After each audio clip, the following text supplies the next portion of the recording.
Welcome back. It's good to have a friend and colleague named Colonel John Mills, United States Army retired, another member of our Committee on the Present Danger of China, joining us now to pick up where we left off with Congressman Scott Perry. John, like the Congressman, you have served with great distinction in the ranks of the United States Army. You have a lot of experience in the national security arena besides, notably as a civilian in the Office of the Secretary of Defense, working at the White House and other agencies. You have a deep sense of patriotism. It's one of the things I admire most about you. You are a senior fellow of our Center for Security Policy and bring all of that expertise to bear with us all the time, which is deeply appreciated. Talk to me about what you think of this idea that people like you investing in the thrift savings plan may well find investment funds channeled by the Federal Retirement Thrift Investment Board into Chinese Communist Party owned or operated companies. Yeah, thank you, Frank. An honor to be with you. The number one thing we need to do to curtail the adventurism of the Chinese Communist Party is cut off their ATM. If you talk to the Hong Kongers, the Uyghurs, the Falun Gong, Christians, anybody who's being oppressed by them, it is absolutely cutting off the ATM. And that is a grave concern, a grave concern. So the thrift savings. And by that you mean the funding that we have been providing through various Wall Street entities before the present moment, and this question about the thrift savings plan. Yes, absolutely. The thrift savings plan is essentially the largest retirement fund in the world. It's not only now, a lot of people don't realize with things that are changing, it's not only the US government civilians, but also with the evolving of the retirement plans for the uniform military. It's essentially also managing those funds. Also, I have a dual fund. I'm both on the military and civilian side. It is crazy that we allow the thrift savings program to be the ATM for the Chinese Communist Party. That is the cash infusion they desperately need to essentially shut us down and put us out of business, peacefully or otherwise. This is mortal, and with the arrangement that was just signed between Xi and Putin, I think the term is literally no boundaries. No boundaries. Okay. I don't know how else to explain to anybody in the listening audience that has an open mind. They intend to put us out of business, peacefully or otherwise, and they are very serious about going all the way, nuclear, chemical, or whatever. The thrift savings program is their ATM, and we've got to cut that off. Well, I would make the case, and I think you have really, that this would be sort of a branch of the ATM, but a very big one, a very important one.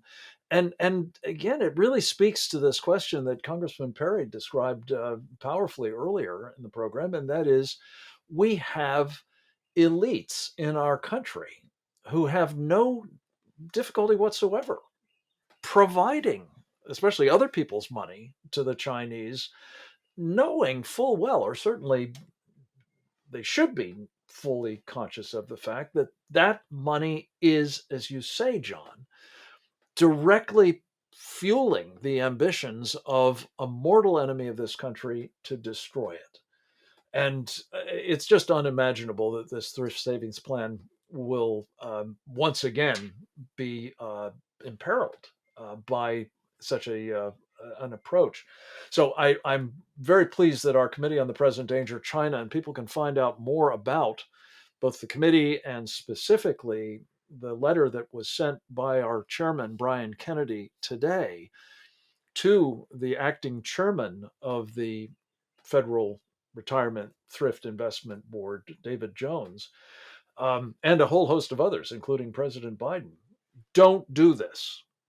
Don't open this mutual fund window. Don't start supporting in the monies of these retired military personnel, civilians, and those currently serving the enemy of this country.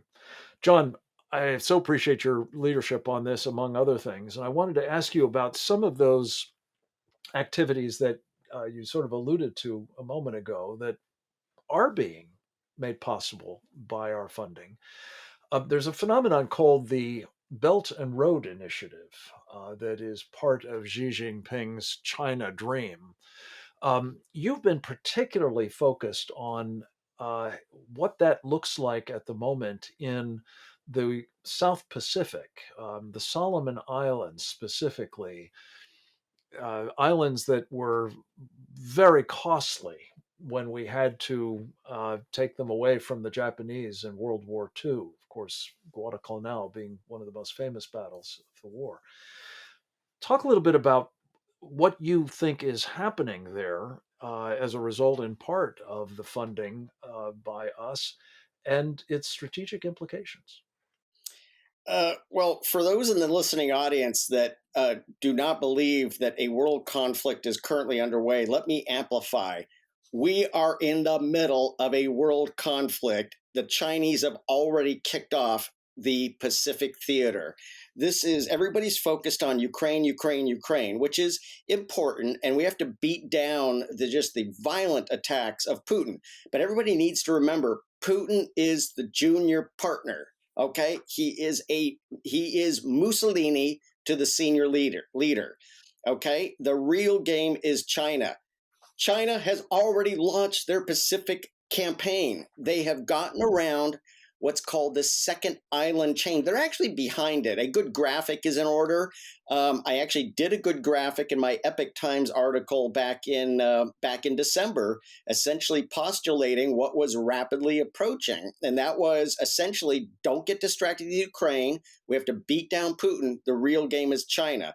China has essentially already cut a deal with the current prime minister in the Solomon Islands, who is essentially a part of a distinct minority. Most of the people in the Solomon Islands want their relationship with Taiwan, want their relationship with America.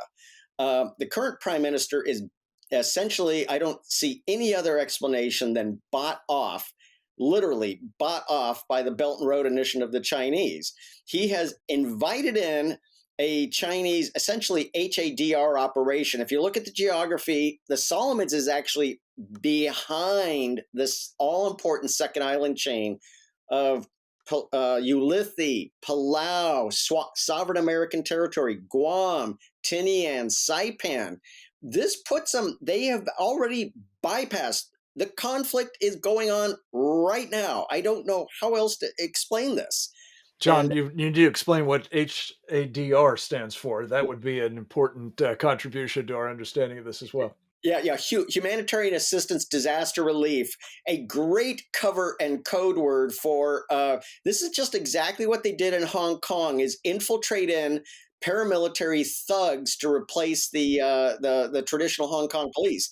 This is what they're doing, is under the guise of humanitarian assistance. They've essentially landed in the Solomon Islands. Australia, our good friend and ally, but has in many ways been not been very helpful in this. And I don't think they understand the game. They're much closer to this, but essentially they could have easily snuffed this out, but instead seem to want to act like John F. Kerry and talk in the abstract, which is a green light for the Chinese. Well, worse than that, I think they actually sent forces in to try to prop up the government that wants to turn the place over to the Chinese Communist Party, as you say. And I think there's no question that, as in so many of these other Belt and Road targeted nations, there's been a fair amount of graft and freelancing on the part of the government to enable this kind of well submission of those countries to the Chinese Communist Party and the threat that it poses to the rest of us.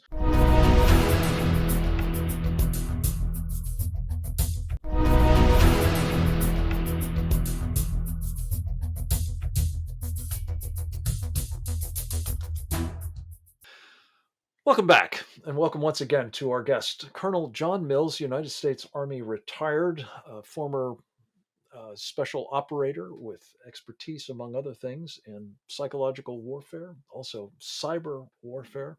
Worked in the Office of the Secretary of Defense as a civilian with responsibility for some of those matters as well. John, we were talking earlier a little bit about Ukraine as a distraction. And there's no question, I think, that the Chinese view it as that and are helping the Russians in part to keep the attention off of what they are doing or have in mind doing, among other places, in another island in the South Pacific or Western Pacific, at least Taiwan.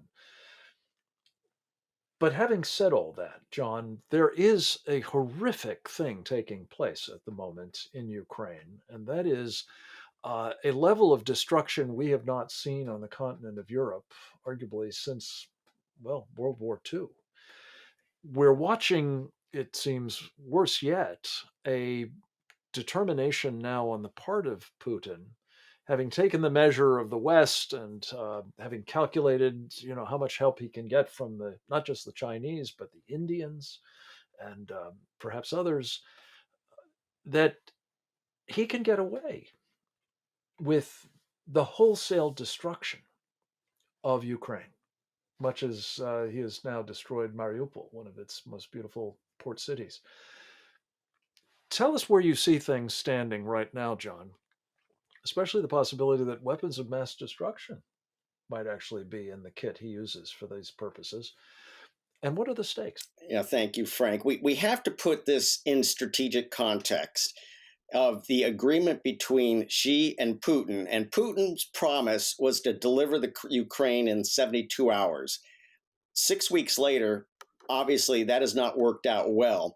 We have to be crystal clear on this, and there is some muddled thinking that we have to address, and everybody needs to wake up out of their muddled thinking. Um, Putin, yes, maybe exposing corruption. Yeah, maybe exposing questionable biological sites, might be uncovering the Biden Hunter corruption in the Ukraine, which is real and does exist. Putin is not our friend. Putin is a client and a subcontractor of Xi. He is waging massive destruction now in the Ukraine since he failed to deliver the Ukraine in his promise of 72 hours. It's been a total belly flop, and therefore he has resorted to what the Russians, Soviets, Tsars know best, which is wholesale slaughter and destruction. So this is not a military operation. This is just a violent, demonic attempt to just destroy violently a country, and we need to provide the appropriate support because the Ukrainians have a national identity and they want to fight. Let them fight and let's give them the equipment. Now, we have to be careful about this because once this spigot is turned on, as you know and remember, Frank, sometimes bad things happen when we want to turn the spigot on, but in the right way. That means javelin, javelin, javelin, javelin, the anti tank missile. That means Stinger, or we do have stocks of the Russian equivalent, SA 14, SA 16. Give them those, but give it to them at the border. No special operation training teams. This is where the slippery slope comes in. No American sets foot on the terrain other than our existing embassy staff and related to the embassy staff. And because the Ukrainians want to fight, as opposed to South Vietnam. I love the South Vietnamese. As opposed to Iraq, some of these other places that Afghanistan, they don't have a national identity. They don't want to fight. They're very happy to watch us spend our blood and treasure and fight and waste resources. The Ukrainians want to fight. They have a strong feeling. Javelins, Stingers at the border, and let's.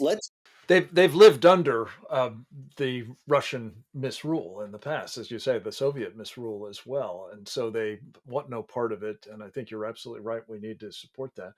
Let me ask you, John, something I mentioned in a commentary today is that the Russians have also, it seems to me, another um, weakness that we ought to be well, bringing as much pressure to bear on as we can. And that is that whether it's Xi or whether it is the Indians or whether it is as perhaps in prospect now Saudi Arabia or others, may be willing to do business with the Russians, more or less on business as usual terms. And that a point that could be greatly intensified, it seems to me, is if one does that, you are not just emboldening the Russians or maybe even empowering them, you are actually accomplices to the criminal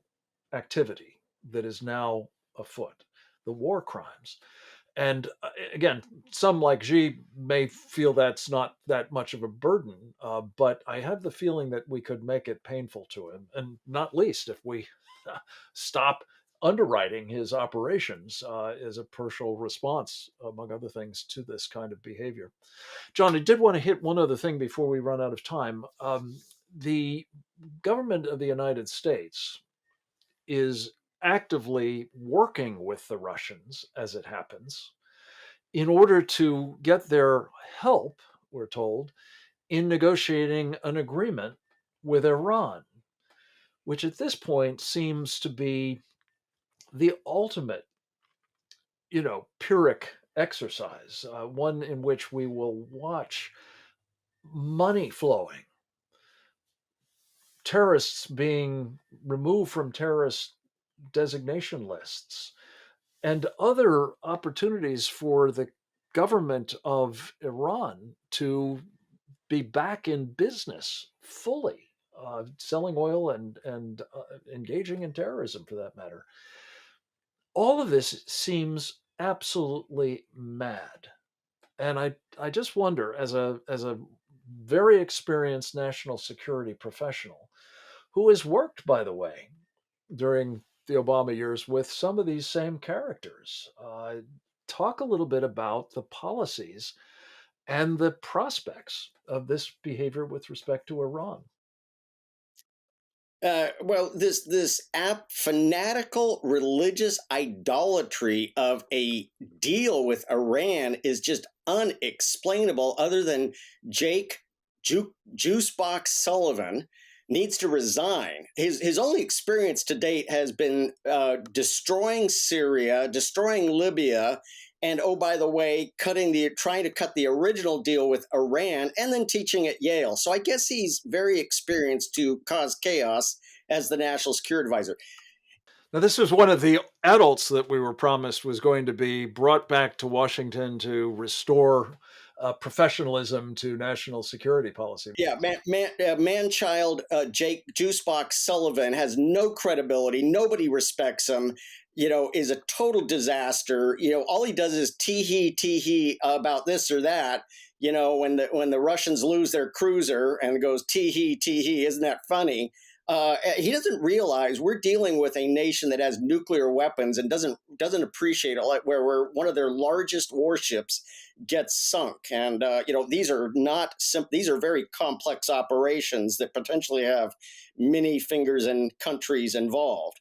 So Juicebox Sullivan is a threat to our national security. And oh, by the way, I forgot to mention, was also spying on a candidate and was also running the Hillary Clinton, spying campaign. So I think Durham and promoting this whole Russia hoax yeah, business as so well. he may be very well on the hit list for Mr. Durham.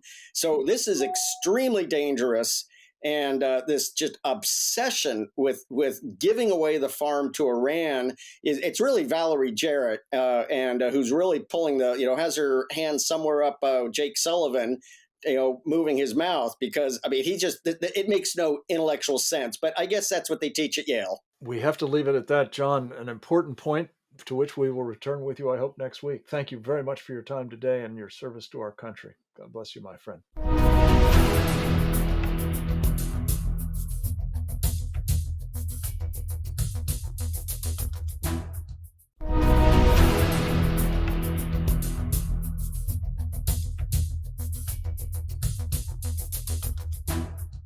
Welcome to Securing America with me, Frank Gaffney, the program that's a kind of owner's manual for protecting the country we love against all enemies, foreign and domestic, to God's glory and that of his kingdom. A man who has done that job of protecting our country against all enemies, foreign and domestic, in a whole variety of capacities is our first guest. He is Congressman Scott Perry, also now a retired brigadier general in the United States Army National Guard.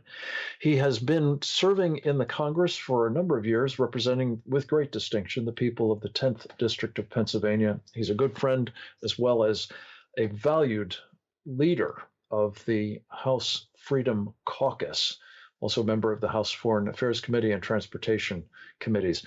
Congressman, it's so good to have you with us. Thank you very much for taking the time to do so. Great to be with you, Frank. Thanks for the opportunity and the wonderful introduction.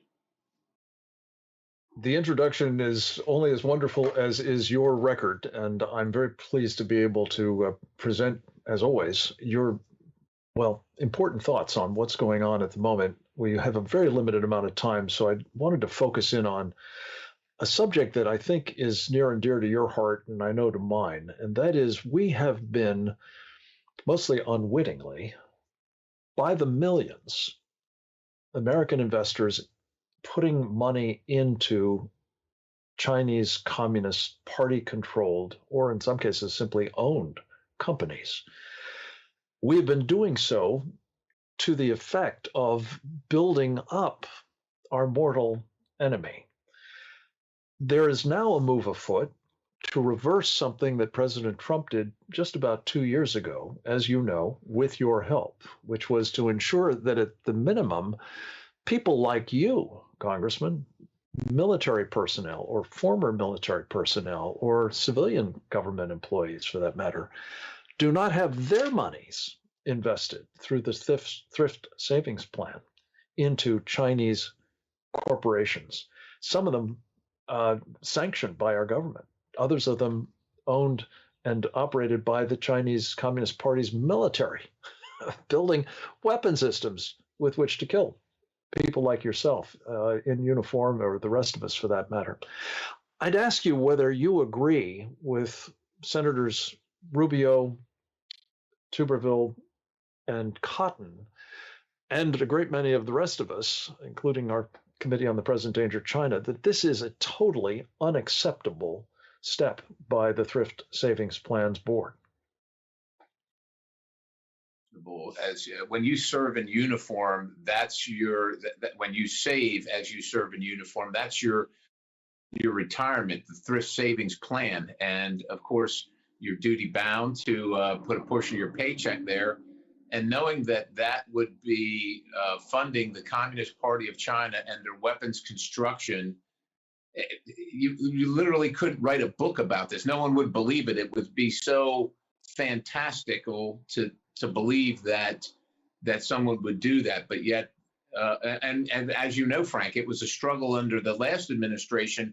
Not that it was a struggle for President Trump, mind you, but it was the cultured class, the elite class in Washington, D.C., that doesn't care if it makes money off the Communist Party of China, and using that to the United States of America, to our own demise.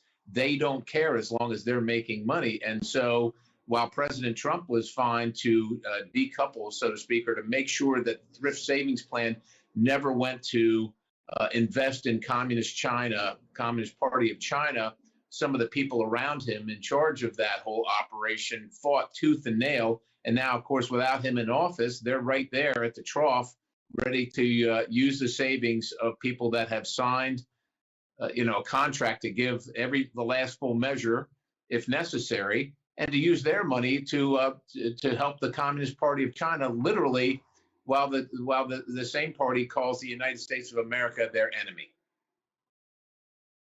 It's stunning, is the only word that I can use, that we're seeing this whole effort reprised by the Thrift Savings Plans Board. They call it the Federal Retirement Thrift Investment Board, formally. They were told in no uncertain terms by President Trump not to do it. President Biden surprisingly, issued an executive order back, I believe, in June of last year, saying, he didn't think we should have any Americans investing in Chinese companies, particularly those that are, militarily tied or involved in surveillance or other human rights abuses in China. Congressman, this seems to be part of a larger problem, and both based on your military experience and, of course, your time as a member of the Foreign Affairs Committee, you're very versed in this phenomenon. It's called elite capture. What is that about, and how significant a danger is it beyond this particular problem? Well, elite capture is one of the many methods in what's called unrestricted warfare that the Chinese Communist Party uses to vanquish its adversaries or its enemies. And so they look at everything; everything's on the table and considered warfare for them. And so in the process of elite capture, what they seek to do is compromise individuals that are in a position to make decisions, policy decisions in the country in question. And of course, that country is the United States of America. So once they compromise these individuals, then these individuals start doing the work of the Communist Chinese Party as opposed to the work of the United States of America in this case. And what they would like to do is have the Americans invest in the Communist Party of China's war production machine and defense apparatus, and they would like to have Americans on the boards of these, and that would be the elite capture, the Americans on the board doing the bidding of the Communist Party of China. And that's exactly what we're potentially seeing here. I mean, it's, of course, no one wants to say that they've been captured by the Communist Party of China to do their bidding, but why else would they do it? Of course, it's for profits, but it's not necessarily only for the profits of the individuals that are involved, but the profits of the Communist Party of China. And you wouldn't have financially supported our enemies in World War II, but yet we're doing it right here in the 21st century, or we're planning to. One of the things that is a manifestation of this larger problem, as you know, is the Chinese have essentially ordered companies doing business with them, including many prominent firms on Wall Street, to interpose directly their opposition to legislation, including some I know you've been involved with, trying to, well, disengage our country from China, from supply chains that are recklessly creating vulnerabilities for us, including military ones, but also for our civilian economy and people. When you listen to people talking about this, Peter Schweitzer, as you know, has done a terrific book called Red Handed, documenting the extent of this. And you look around the halls of the Congress and you see people who are willing to play ball with these old friends of China. And they're, lobbying, as it happens, on behalf of the Chinese Communist Party. What do you say to such colleagues and members of Congress? Is there anything that might cause them to rethink what they're doing?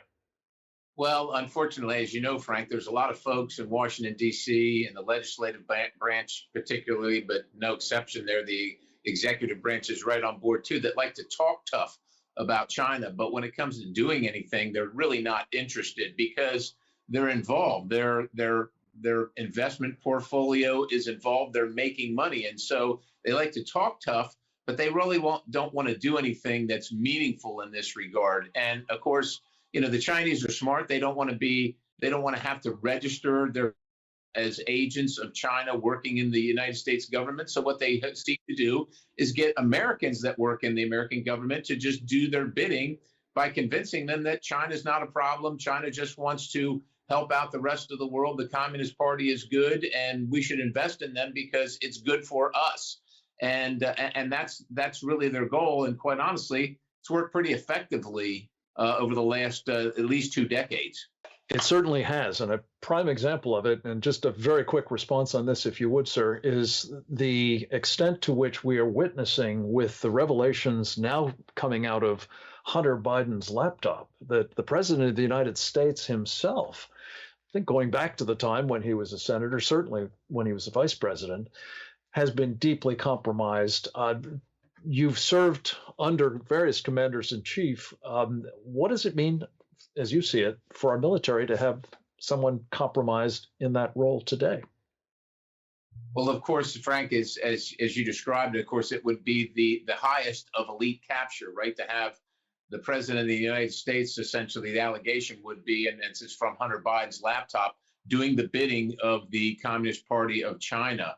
Meanwhile, taking an oath to uphold and defend the Constitution of the United States. Of course, they're antithetical, and as members of the uniform services across the board, we take orders for the president of the United States, and if there absolutely can be no compromise, but quite honestly, Frank, there can be no question of compromise. Congressman Scott Perry, we have to leave it at that. Thank you very much for your time today and for your great leadership in the Congress, as well as in your previous role as a brigadier general in the United States Army National Guard. God bless you, sir. Come back to us soon, if you would, with updates. Next up, we're going to speak with John Mills, Colonel, United States Army, retired.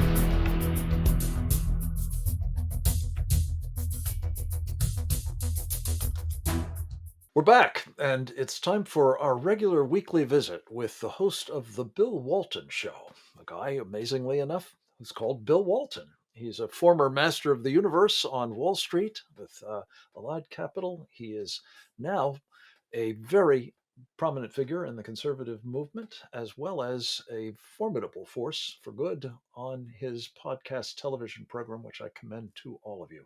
Bill, it's good to have you back. Welcome, sir. Well, we've been hitting an issue that's right in your old wheelhouse, and well, one that you're focused on these days as well, and that is communist China is, through its surrogates, its old friends, shall we say, making another run at getting our military personnel and civilian federal government employees, past and present, to put money into China from their pension funds.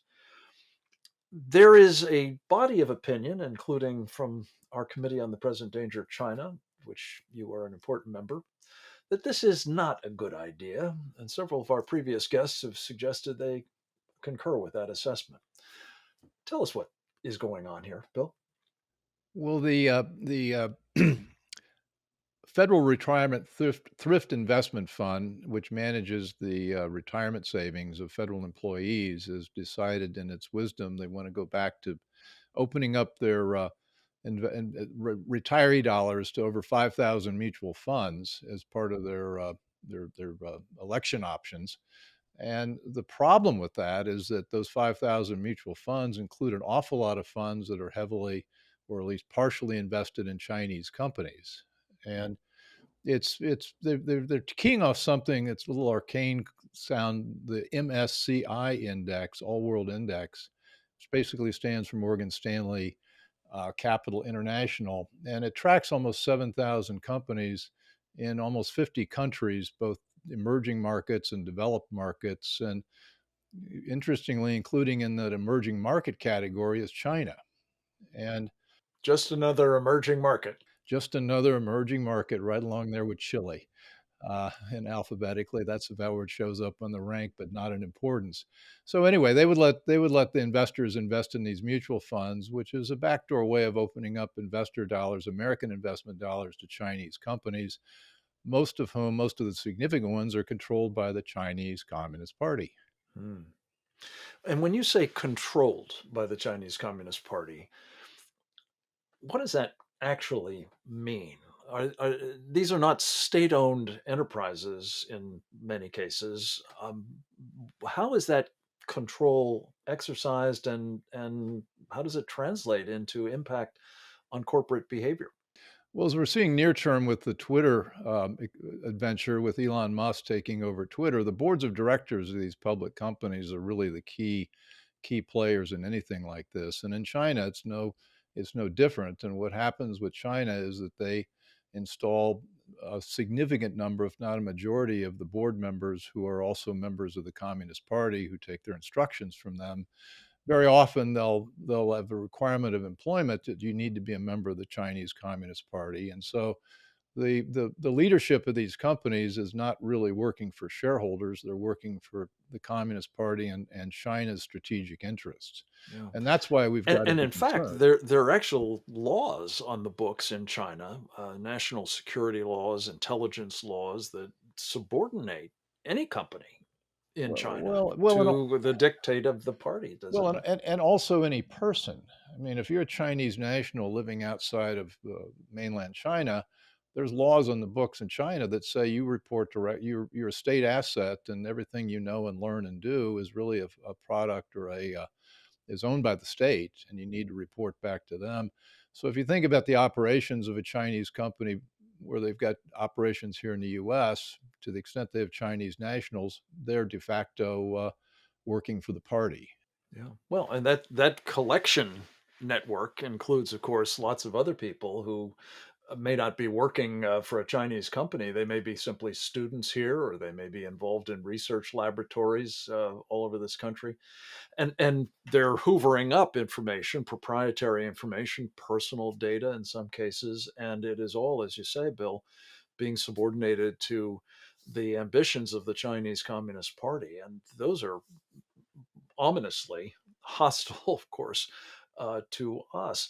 So when you look in particular, as two distinguished former military officers have made clear in their comments earlier in the program, Bill, that we're looking at people who are using using investment funds to build, among other things, weapon systems with which to kill us.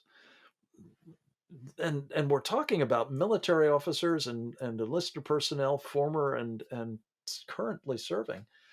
It's just mind-boggling that not only would Wall Street think this is advisable, but that a board that's nominated by the president and confirmed by the United States Senate, the so-called Federal Retirement Thrift Investment Board, would think this is advisable. And our committee has written them today, in fact, challenging this idea and saying, for heaven's sake, stop this notion that you're going to create this so-called mutual fund window.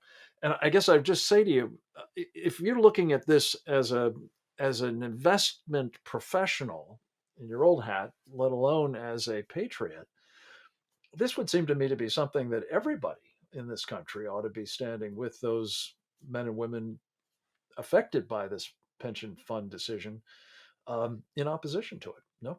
Well, yes, but it is, as all things with China, it is complicated. And as we've seen, we talk about the number of people working on behalf of China in the United States. Our economies have become completely intertwined. And you think about the By design. by design, by the hundreds and hundreds of companies that are doing business with other U.S. companies, et cetera.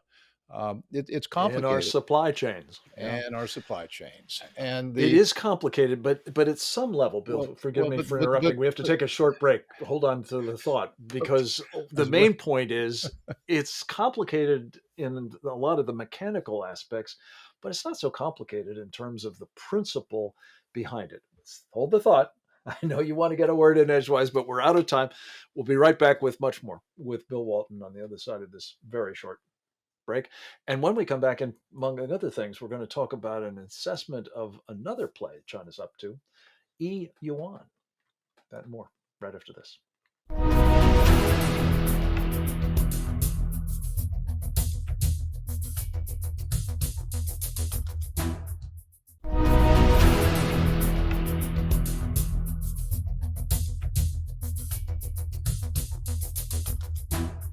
We're back, and I was forced to interrupt Bill Walton in response to a question I put to him a moment ago, but we're giving him another opportunity to finish the thought and also talk to us about another Chinese threat emanating from, unfortunately, the same general idea, which is that we want to have more engagement with China in a digital currency. But Bill, finish your thought and then talk a little bit about the yuan. Well, I was wandering into this notion that it's complicated simply to set up the fact that it's complicated in terms of managing or monitoring investments in Chinese companies, but it's very simple and uncomplicated when you think about the morality or the strategic interests of the United States. And the Thrift Investment Board has basically said, gee, guys, the Morgan Stanley Index has got 6,988 companies in it, and we're not sure which one of them are doing business with China, and it's going to be very complicated to figure this out.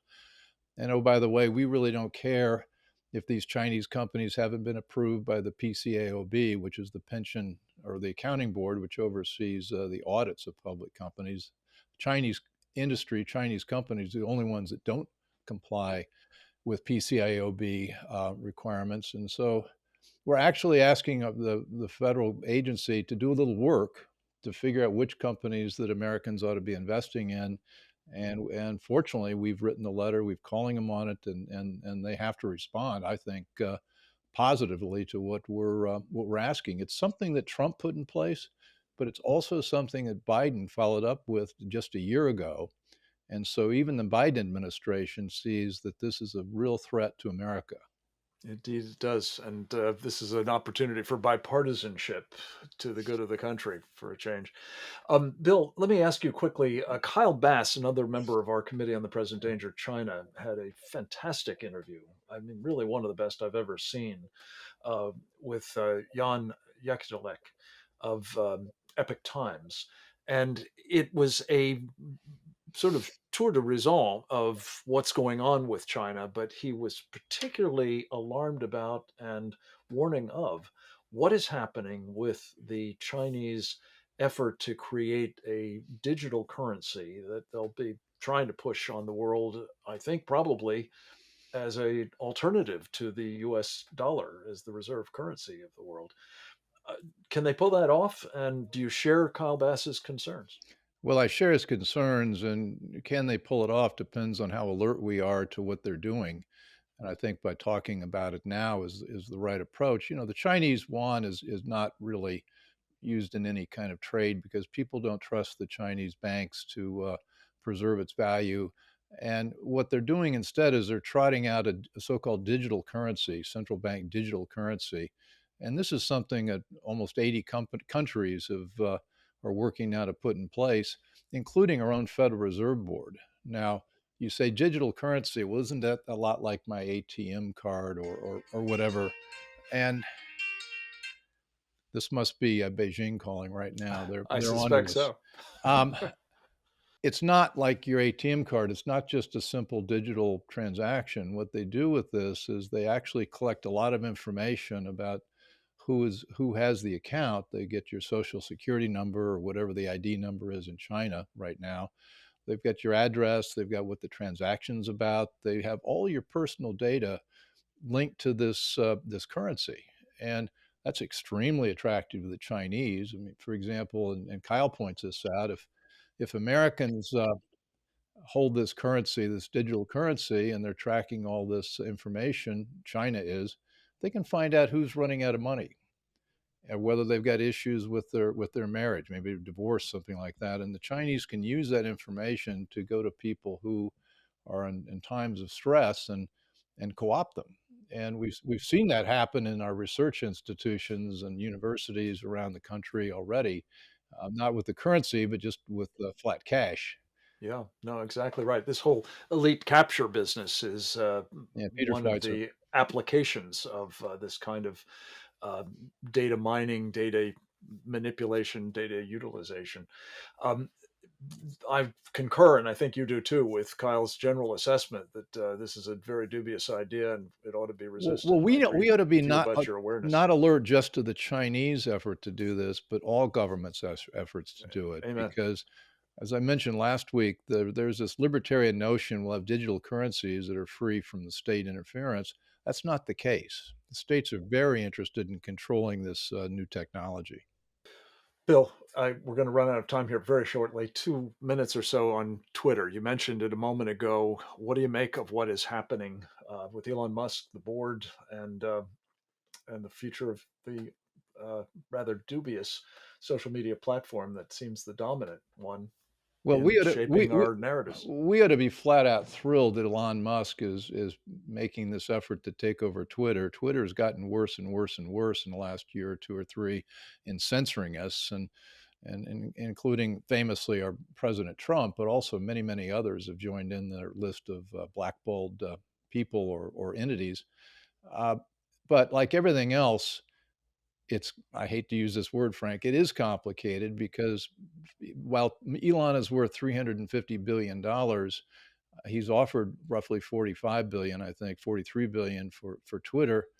He doesn't have the cash. He has equity in his companies, and that's not ready cash. And so he has to line up financing.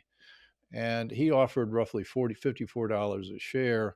As of the open this morning, the market's it's about $45 a share, and that normally means that the market's skeptical that he'll be able to bring the deal off.